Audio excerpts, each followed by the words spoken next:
I tell a lot of people, like, what's the worst thing that's going to happen? The job's going to say no. Well, then you move on. What's going to be the worst thing that happens? That boy or girl says no, they don't want to go on a date with you. What's the worst thing that's going to happen? You're going to make 50 videos, nobody watches, and you're going to do something else. Like, people create this fear of judgment that doesn't exist. Hey, everybody, welcome to another episode of the GaryVee audio experience.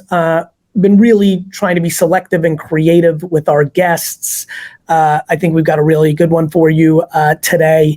We're going to yap, hopefully inspire, and most of all, get you to think and feel. And so I'm going to allow my guest to introduce himself, tell you who he is, and 2 minutes about him, and then I'm going to dig right into it. So, D, I'm excited you're on the show. How are you?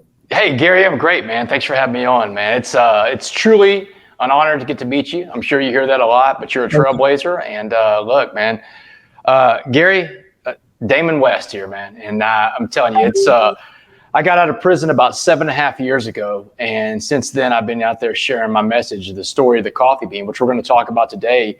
And that message has caught fire all over the world, brother. And I appreciate you letting me come on your podcast today to share this message with your audience, because I truly think we're going to enrich the lives of millions of people today. So let's get right into it. Tell everybody, 2-3 minutes on you. Like, how'd you grow up? Let's go way back. Like, where were you born? What kind of kid were you? And then let's get into the meat of the story and then get into the meat of the message. Yeah, man, I grew up in this little town called Port Arthur, Texas. Port Arthur's down by Louisiana and Texas on the Gulf Coast. Came from a great family. Had everything going for me in life. Good athlete, great athlete, actually. I got a scholarship to play Division I college quarterback, University of North Texas.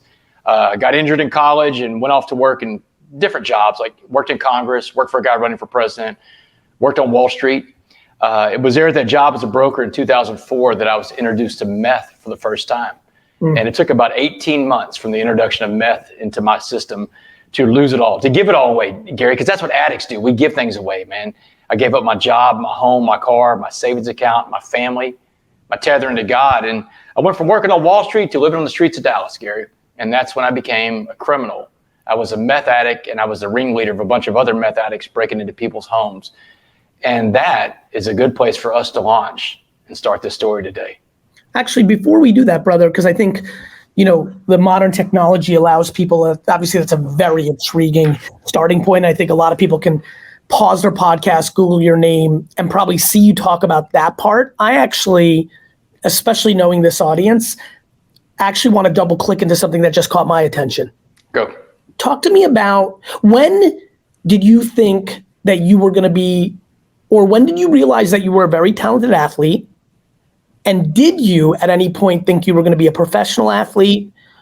Or how much did you being a good athlete define who you were? I'm in the athlete business with VaynerSports. Yeah. I know exactly what part of the country you grew up in.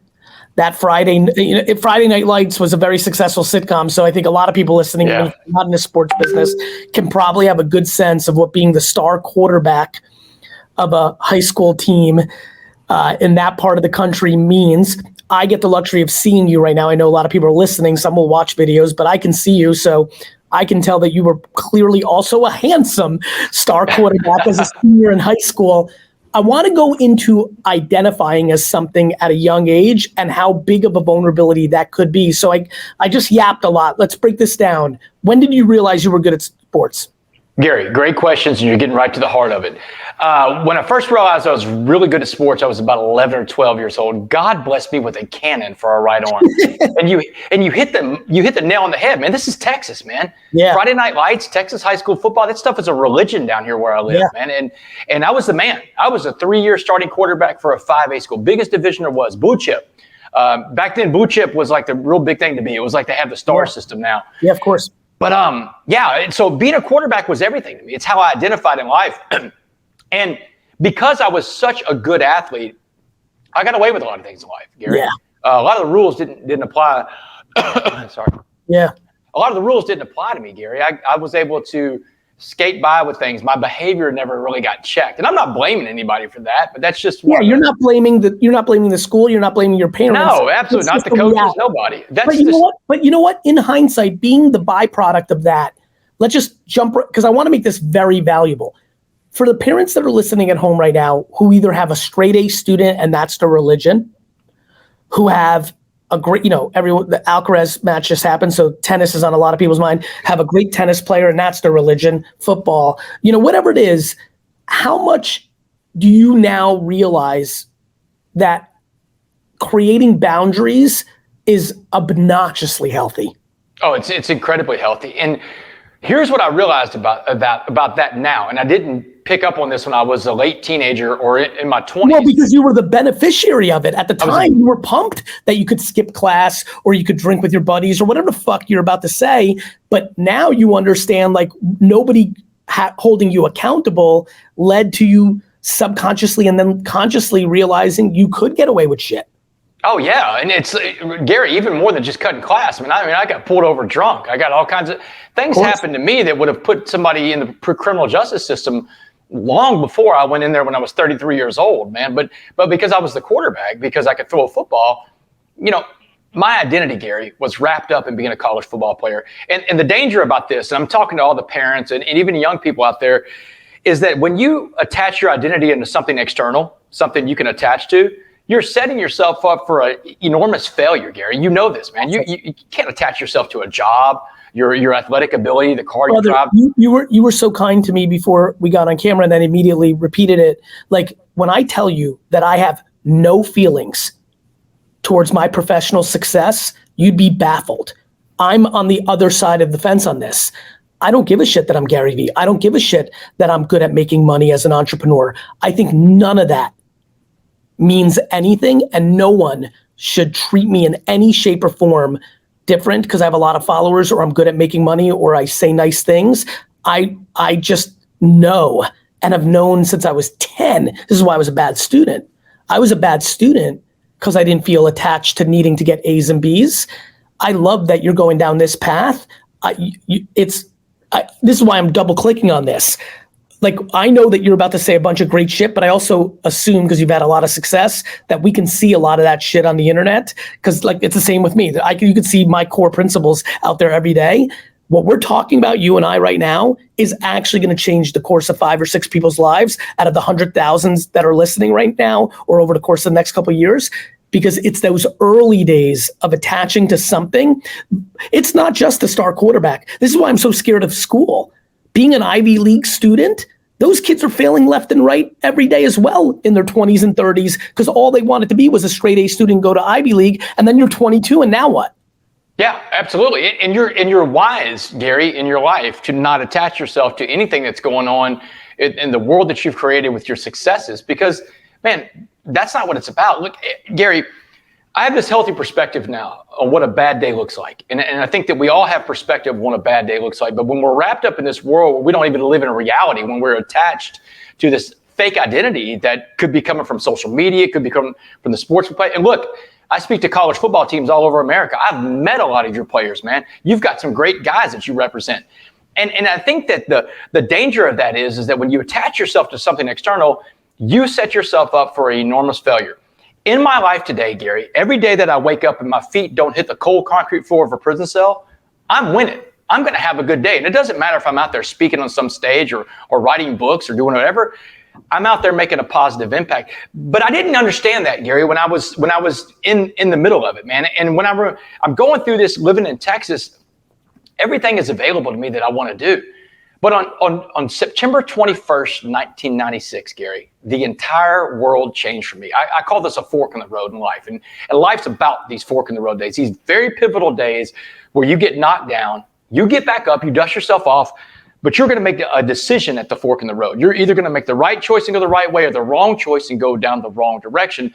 September 21st, 96, Gary, we're playing against Texas A&M. It's a beautiful Saturday in College Station, Texas. I'm 20. I'm the starting quarterback for a Division I team at 20 years old, Gary. I'm driving my team down the just for fun. Who was the opposing quarterback? You remember? I don't remember who the opposing quarterback is. I can tell you who the opposing linebackers were: Keith Mitchell and Dat Wynn. Yeah, Wynn had a great year. Yeah. Yeah. Oh, I played against that. That was the game that I played against Dat Wynn. In fact, Dat tackled me on a couple plays before this. Third play of this game, Gary, I'm driving my team down the field against the Aggies in College Station, packed house, beautiful Saturday afternoon. Yeah. And what little boy growing up in Texas doesn't either want to play for these guys or against these guys, right? And there I am, man, driving my team down the field. Third play of the game, I'm down on the ground. I don't get back up. It's a career-ending injury. I separate my shoulder that day, and I never played college football again. And when I get up to this fork in the road in life at 20 years old and football is gone, and my identity was gone with it. And Gary, talk it through for a lot of people listening, a lot of sports fans. A separated shoulder in '96 is different than it is today. First of all, modern medicine, but second of all, I assume that means on your right shoulder, your throwing arm, or shoulder. And what, it just didn't heal well, like, or did you not rehab properly? Break it down for me. Yeah, here's what happened. So I separated my shoulder, and my dad was a sports writer for 50 years down in Port Arthur, Texas. Jimmy Johnson is also from Port Arthur, Texas. My dad and Jimmy are best friends. And so Jimmy sent me to the NFL quarterback surgeon, a guy named Dr. Vandermeer in Dallas, Texas. And Vandermeer goes in. They cut my collarbone out, the distal clavicle, because it's popped through. It's got a 3rd-degree separation. And I start healing and coming back in the spring, in the off season. And then in June of the next year, I cut my Achilles tendon in half. So I never got to play college football again, Gary. That game against Texas A&M, I thought I could make a comeback, and I was coming back in the quarterback room in the spring. But the next summer, I severed my Achilles tendon in half. And did that mentally, again, as you know, even in the mid '90s, one could conceivably come back to that? Or are you telling me, after all the work you put in, right? You're in the QB room, you're 20, you're staying away from the fun, you're focused. It was that Achilles that was like, fuck this? I'd like to be able to say I stayed away from the fun and I was focused. but honestly, man, in my story and in my autobiography, it talks about this, The Change Agent. I talk about it in there a lot. I was a wild guy back in college, Gary. I partied a lot. I was in a fraternity. I did the fraternity thing when I was in there. Yeah. And when that happened, it broke me, man. I was done with trying to, because the rehab to come back from Achilles injury, it just seemed like a path too steep for me. You were just like, fuck it, I'm just gonna be a college kid and have fun. I'm gonna make money. Yeah. But the good news is that the coach kept me on scholarship, man. He didn't have to. I ran into Gary the other day. I run into my old college coach in the airport, a guy named Daryl Dickey. He used to be the offensive coordinator at Texas A&M, and now he's he's an analyst at University of Georgia. He runs into me at the airport, man. I take a picture with this guy. He's like my hero because this guy keeps me on scholarship for the next 2 years. He didn't have to. That's a valuable scholarship for a school like North Texas, man. We're playing against some of the biggest guys in the country, Alabama, LSU, all these schools. Yeah. And he keeps one of those 85 scholarships for me, who lives a less than desirable life. But he understands that if he cuts me loose, that there's no telling what happens to Damon West back in 1997 or 1998. So he keeps me on scholarship until I graduate. And Gary, I'm kind of a pitiful person at that point. I've got a lot of talent. Obviously, God blessed me with the ability to talk to people and get out and get out there and get good jobs. Like I said, I worked at the United States Congress after college. I worked for a guy running for president of the United States, raising money. I was a political fundraiser, raising money all over America. You not only had a cannon right arm, you also had gift of gab and charisma, which was good for a lot of fun, but was also good in those early 20s and that transition to set you up for opportunities, because that is a massively God-given talent. By the way, for all the kids that are listening right now, your charisma and ability to talk is a monster talent. And sometimes you guys and girls downplay that. Don't. Obviously, you've got to back it up with the stake to that sizzle, but do not downplay charisma. It's no different than being born super funny, super attractive, super motivated, super athletic. It is one of the other pillars of God-given talent, one that society does not talk enough about. Charisma is a big deal. Yeah, and it's a muscle you can work too, by the way, Gary. You can 100%. You can get better at it. And look, just a little side note, man. I talk to people all the time. They're like, "Hey, man, I want to be more outgoing, but I have this fear of confrontation, or this fear to get out and talk to people." Listen, I do things I'm afraid of, so I can do things I'm afraid of. Of course. The more you address these fears and deal with that, especially speaking to people and being, out front and outspoken, the better you get at it. But I was born with that, though, Gary. Yes, you were born with that gift, but you also lived a life that got you to places of adversity, which then put things into perspective. I tell a lot of people, like, what's the worst thing that's going to happen? The job's going to say no. Well, then you move on. What's going to be the worst thing that happens? That boy or girl says no, they don't want to go on a date with you. What's the worst thing that's going to happen? You're going to make 50 videos, nobody watches, and you're going to do something else. Like, people create this fear of judgment that doesn't exist. It's in their head. 100%. It's all in your head. And that voice in your head is usually fear, Gary. A lot of times it's fear. I don't listen to myself, Gary. I talk to myself. I used to listen to myself, but I went down some poor, pitiful roads because I listened to myself. But, Gary, yeah, you're right. I was blessed with the ability to talk to people. And that was something that got me into a lot of doors. Like I said, United States Congress, worked for a guy running for president, Wall Street. Back in 2004, I was back in Dallas training to be a stockbroker for UBS, one of the biggest banks in the world. But it was at that job as a stockbroker in 2004, Gary, that my life and the lives of a lot of other innocent people would forever be changed. And look, before you go there, before we go into how meth got into the system and all that you set us up with, and this is so damn important, big moment in the podcast, was your decision to go to Wall Street 2004, 96, you were 20, so you're 28 at this point or so? 2004, yeah, 28. Was it now, hey, I want to make as much money as possible and Wall Street's a thing? You nailed it, dude. The vices, man. I wanted to party. I wanted something that would support a lifestyle of partying, hanging out, making money. I mean, at that age, Gary, I didn't understand the important things in life. One of the reasons why I like your content, I'm gonna back up a little bit and talk about something I've learned from you, is you went an entirely different path. You realized by the time you were young that you were meant to do something bigger. You took your dad's wine business and you blew it up. You were doing things in your 20s that now in my 40s, I'm able to start making those roads. But I was late to the game, Gary. I was late to the game because I got distracted. Yeah, the good news is, look, and by the way, for all the kids listening home, I would argue I went a little too far because at 47, 48 years old, there's certain things I didn't develop. I probably didn't get enough fun out of the system. Like, listen, there's a great Russian saying that translates to everything's at its best when it's balanced, right? Yeah. And I think to your point, I was on one extreme where, like, listen, I'm thrilled and pumped with every aspect of my life, knock on wood. And one of those is why? The question always becomes why. Why did you want to party and things?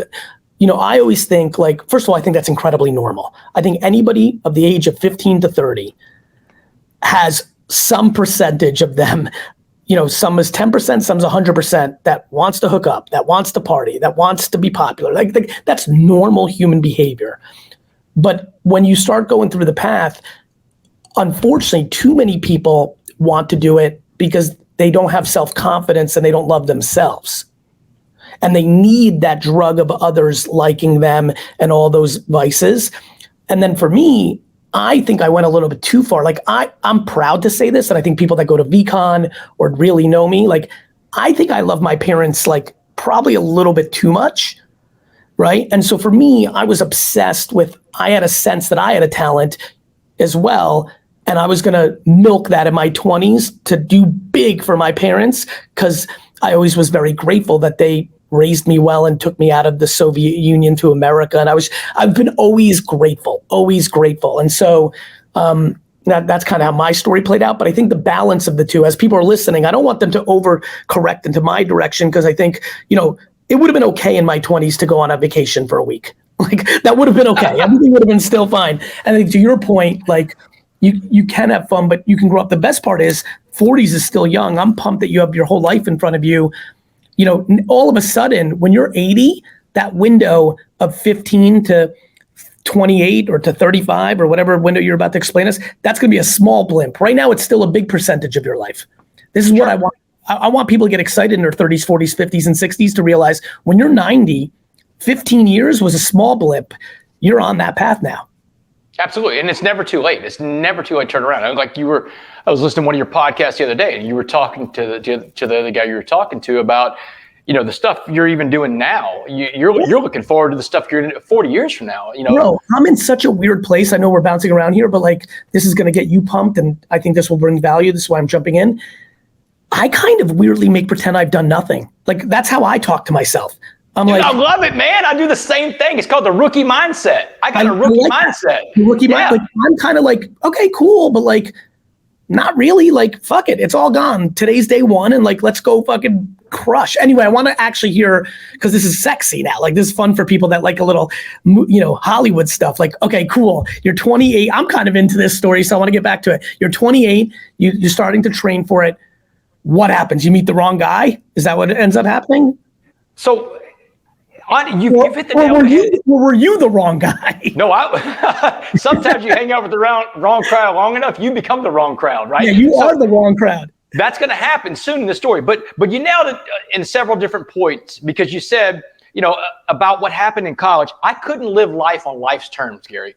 And that's one of the hallmarks of being an addict, right? But when you do something like I did, and you start getting into all these different drugs and alcohol a lot, and you're an addict, that's a dangerous game you're playing, because now you become an addict and you're in your addiction. And in 2004, I was in my addiction. I partied. Cocaine was my drug of choice back then. But it was one day at work in 2004. I'm passed out of sleep. This other stockbroker comes up. He sees me sleeping and he wakes me up. He's visibly shaken. And he's like, Damon, wake up. He said, you can't sleep on this job. He said, dude, the stock markets are open. You're messing with people's money. They're gonna fire you. He said, come on down to the parking garage. I've got something that'll pick you up. So I get up out of my desk. I follow this guy down to the parking garage in this nice little sports car. I believe we're going to do a little blow. But when we get into the car, he hands me this glass pipe with these crystal rocks in it. Gary, I've never seen a glass pipe before. I'm like, man, what is that? And he's like, Damon, just relax. He said, it's crystal meth. He said, you're going to love this stuff. Truer words have never been spoken, Gary. I fell in love with crystal method. It was the most evil, most destructive, most addictive drug I've ever put in my body, man. I smoked it one time. I was instantly hooked, just like that. And I gave everything away for that drug, because, Gary, that's what addicts do. Addicts give things away. Addicts give up their goals to meet their behaviors. Yeah. Now, and when I'm talking about addiction there, for everybody listening, I'm not just talking about drugs and alcohol. That's the obvious addiction we talk about. Addiction to anything: food, money, clothing, shopping, sex, the internet, social media. Whatever it is you're addicted to, if it takes you away from the most important things in life, you give away your goals to get there. But, so when I started giving away everything, I gave away my job first, then it was my car. How fast? I want to get context. In 18 months, I was living on the streets of Dallas, homeless, without a dime in my name. That I heard earlier. Take it back. You go into pipe that day. Do you do crystal meth the next day with that dude? Oh, I was up for 4 days the first time I did it. I was doing it every day after that. And here's the deal, Gary. How quickly did you lose that job because of it? Do you remember? About a month. Here's why I lost the job too, because whenever I get introduced to meth, I'm in the middle of studying for my Series 7 and my Series 63, my entrance exams to being a broker. Yep. Man, there's no more studying that goes on. I fail my Series 7 and my Series 63.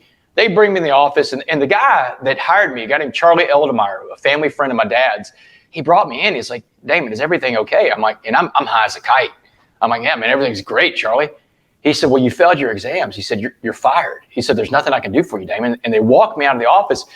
Gary, I left that day. I got into my car and I called the guy up. I said, I need your dealer because I just got off early today. I looked at it as getting off early, man. I went and got high again, Gary. Brother, let me ask you a question, because I think this is a common thing. I just listened carefully there. I heard some of the stuff, Congress, somebody ran for president. Correct me if I'm wrong. Given the religion of sports in this part of the country, which I love because I'm addicted to sports. So I need to be, the New York Jets are going to put me into ruins. It sounds like your dad was able to have a lot of nice relationships that he earned over his life, that he was able to really set you up with some, and maybe it's your mom, I don't know, it sounds like your family was able to create some door opening. Not only was your gift of gab there, but it also, talk to me about the process of taking your parents for granted with entitlement and when you're an addict. Total entitlement, Gary. And I mean, look, let's call it for what it is. I was a privileged guy, man. I was one of those privileged people that you could ever meet, man. I had everything in my path waiting for me. There's a lot of different ways to grow up in America, Gary. And I had one of the most privileged ways to grow up. We weren't rich or anything like that. We were middle class, but man. But the relationships were there. The relationships, and the relationships are everything in life, Gary. You talk about this. I talk about this with everybody. They're everything in life. My dad had built up relationships through all those years in sports, man. And look, being around sports, Gary, I'm a sports nut too. We learn a lot of lessons in sports and life. Sports teaches us how to win, how to lose, how to be part of a team. It's why I'm petrified of 8th place trophies. If we eliminate the losing and how to handle it, we get kids that are scared of everything. But Gary, and we're going to get into this in the story, sports didn't just teach me those kind of lessons. Man, my dad was the first sports writer in Southeast Texas to put black athletes on the front page of sports pages. 1971, first time it ever happened. It was a black running back from Lincoln High School named Joe Washington Jr. Went on to play for the Redskins, went on to play for the Colts. Yeah, little Joe. When my dad puts little Joe on the cover of the sports page in 1971, people down in Southeast Texas lost their minds over that. They broke his windows. They slit his tires. They sent hate mail to him. But when I was a little boy, I was like 8 years old. My dad goes up in the attic one day. He comes down with this box with all these envelopes, these letters. It's all the hate mail. And he set me down as a kid that day, and he made me read every letter of hate mail, every nasty, negative word that people said about my father and my mother. Because my dad puts a black guy on the cover of the sports page. But you know what my dad told me back then? He said, Damon, I want you to see what it looks like to take a stand and do the right thing. Because he said, sometimes taking a stand and doing the right thing, it means you're going to stand alone. But he said, it's always okay. Do you think that your parents, and again, they sound so wonderful, so this will be hard, but I'm desperate to bring value.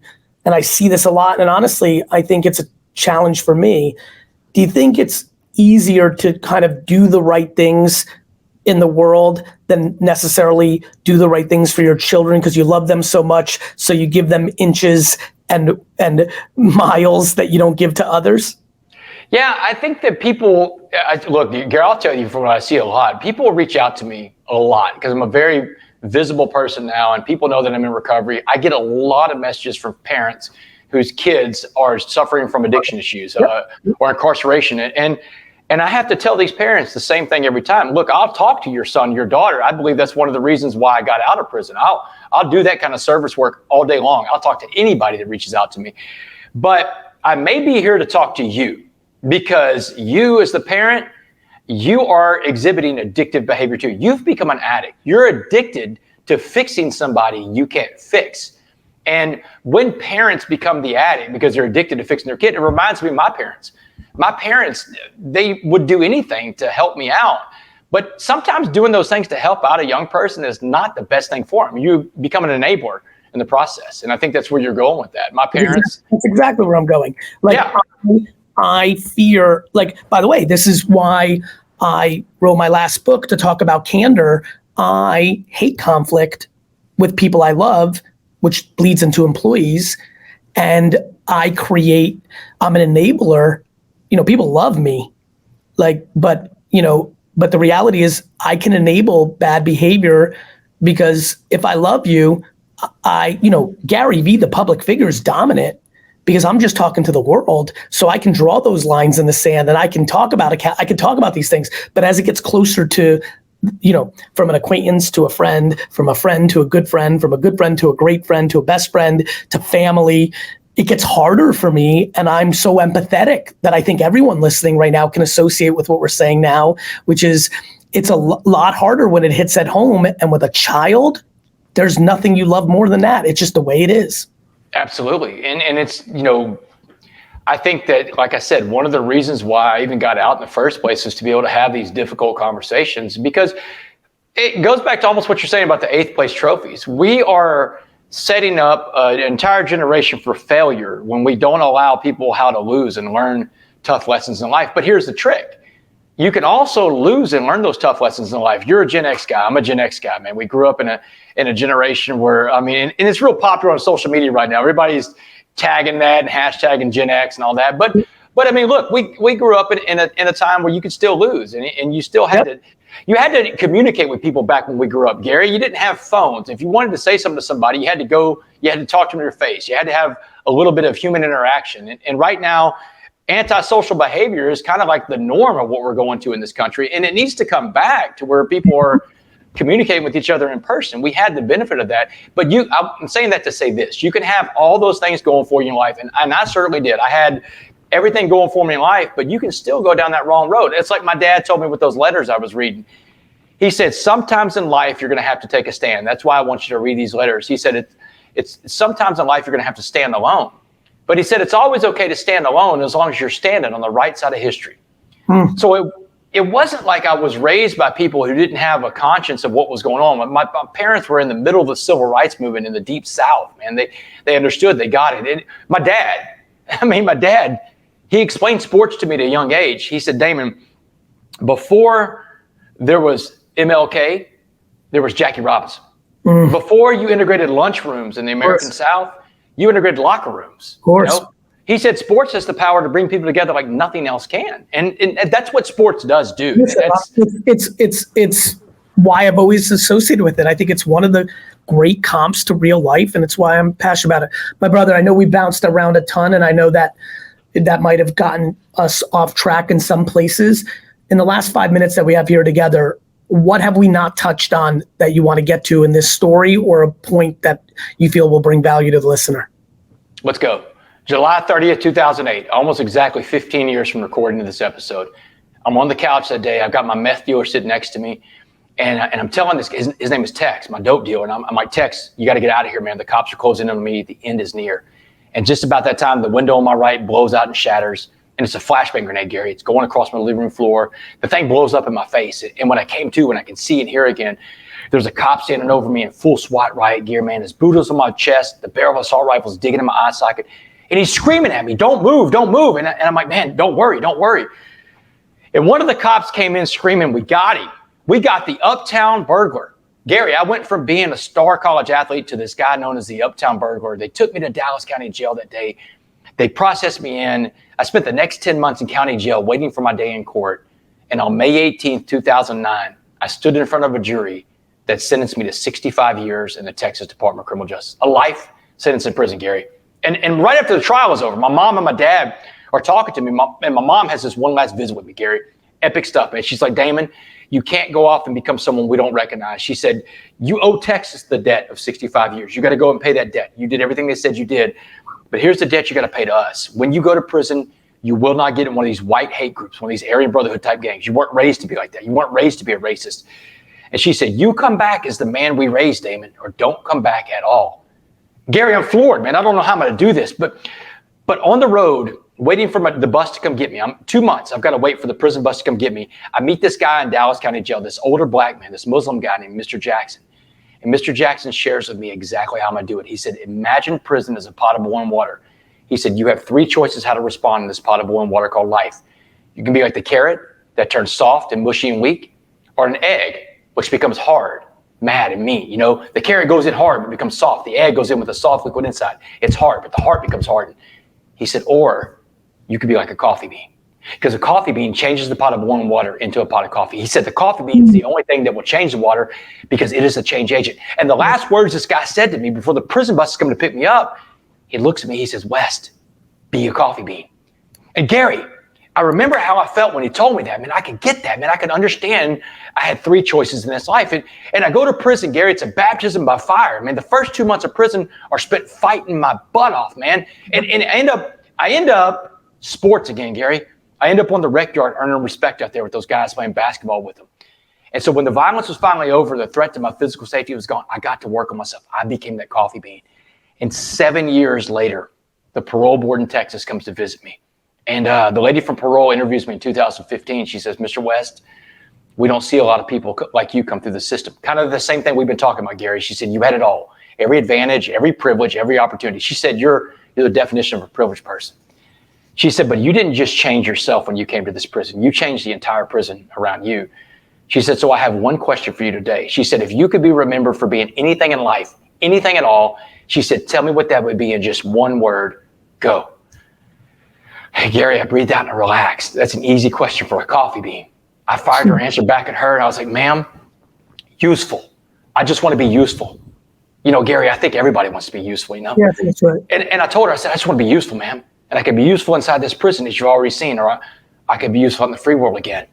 November 16th, 2015, Gary, I walked out of a Texas prison. Now, I'm not a free man when I walk out, man. I've got a little more time left on parole in Texas. I'm on parole until the year 2073. So from the recording of this episode, I've got 50 more years on supervised release, but I haven't let that hold me back, Gary. Meaning if you do any version of a slip up, it's a wrap. Yeah, I mean, they've got a short leash on me. Every month I see my parole officer in Beaumont, Miss Braggs. I pee the cup, I pay a fine, I answer their questions. If I want to leave Texas, I got to get permission from Texas. But Gary, look, man, I'm a coffee bean. The only way this coffee bean's going back to prison is when I go to prisons all over America. That's my passion, man. I go back into prisons a lot because I'm the guy that delivers hope. In fact, the inmates in America, they call me the smuggler of hope. I smuggle hope into a place that's hopeless, you know? The only way I go back into prisons is when I go on my own terms and I walk out the front gate of all my prisons. But when I got out, Gary, I moved back to Southeast Texas. I lived with my parents for the first 2 years on parole. And I started sharing my story around the area of Southeast Texas. Then the big break happens. You got a couple more minutes, Gary? You're going to love this story. I'm so, brother, and everybody who's listening is going to be so pissed at me. Everyone who's listening, just to remind you, I am not a professional podcaster like some of your other favorites. I'm already 8 minutes late for a client who just texted me saying basically what the fuck. So I'm here, even because I'm captivated by this. Brother, listen, everybody who's listening, it's not a super hard name to look up, DAMON space WEST. If you've enjoyed this, there's a ton of content out there. I thought this would be a good conversation of perspective, gratitude, parenting, entitlement, accountability, and attachment to identification. I hope you took that out of it. Damon, we're cheering for you, brother. Keep building, keep coffee beaning it, and I hope we cross paths soon, bro. Be a coffee bean, Gary. Take care, my man.